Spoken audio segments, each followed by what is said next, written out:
Saat pulang kerja, aku tidak sengaja melihat tempat pembunuhan. Aku langsung ketakutan dan bersembunyi di sudut sambil menahan napas. Ketika si pembunuh sedang mengurus mayat korbannya, aku diam-diam masuk ke toilet. Di dalam, ada satpam yang sudah meninggal tergeletak di lantai. Saat aku mendekat, tanpa sengaja sensor toilet aktif.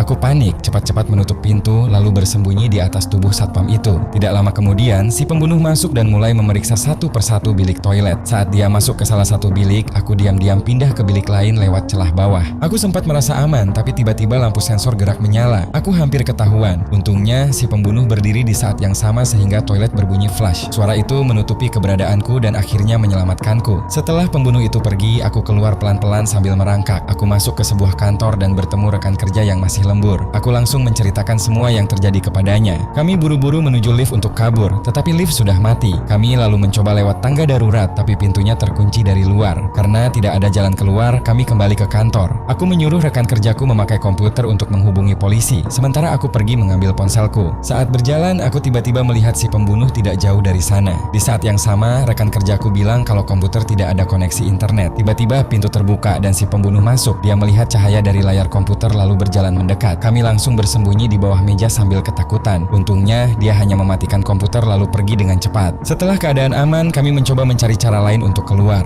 Aku teringat mungkin bos masih ada di dalam gedung. Aku menyuruh rekan kerjaku mencari telepon untuk menghubungi polisi, sementara aku pergi untuk memperingatkan bos. Tetapi saat sampai di kantornya, ternyata bos sudah tidak ada di sana. Sementara itu, rekan kerjaku bukannya menelepon polisi, malah menelpon istrinya. Saat sedang berbicara di telepon, tiba-tiba si pembunuh muncul di belakangnya. Rekan kerjaku perlahan menurunkan ponselnya ketika pistol ditempelkan ke kepalanya. Pembunuh itu memaksa rekan kerjaku memberitahu di mana kami berada, tetapi dia menolak karena marah. Si pembunuh mengambil kabel lalu mencekiknya sampai meninggal. Di sisi lain, aku akhirnya menemukan ponselku di meja kerja. Aku mencoba menelepon polisi, tetapi tidak ada sinyal. Tidak lama kemudian, ponselku mati sendiri. Aku lalu mengisi dayanya. Saat aku berbalik, aku kaget melihat tubuh rekan kerjaku sudah tergeletak tak bernyawa. Sebelum sempat melakukan apapun, aku mendengar suara langkah kaki lagi. Aku langsung bersembunyi dan diam-diam masuk ke ruang penyimpanan. Aku pikir tempat itu aman, namun ternyata si pembunuh menyeret mayat rekan kerjaku ke arah ruangan tempatku bersembunyi. Tepat sebelum sampai, dia tiba-tiba berhenti lalu berlari kembali ke mejaku. Ternyata pacarku sedang menelponku. Pembunuh itu mematikan panggilan lalu melihat foto dan namaku di layar ponsel. Sekarang dia tahu masih ada satu orang yang hidup di dalam gedung itu. Si pembunuh mulai memeriksa semua ruangan satu persatu. Aku mencoba mencari cara untuk meminta bantuan. Aku membakar beberapa kertas, memasukkannya ke tempat sampah lalu menjatuhkan tempat sampah itu supaya menimbulkan asap. Aku ingin memberi tanda kepada seorang pria di seberang lorong. Jika kalian penasaran dengan kelanjutannya, silahkan tonton filmnya secara full. Film ini berjudul Not Safe for Work yang dirilis pada tahun 2014.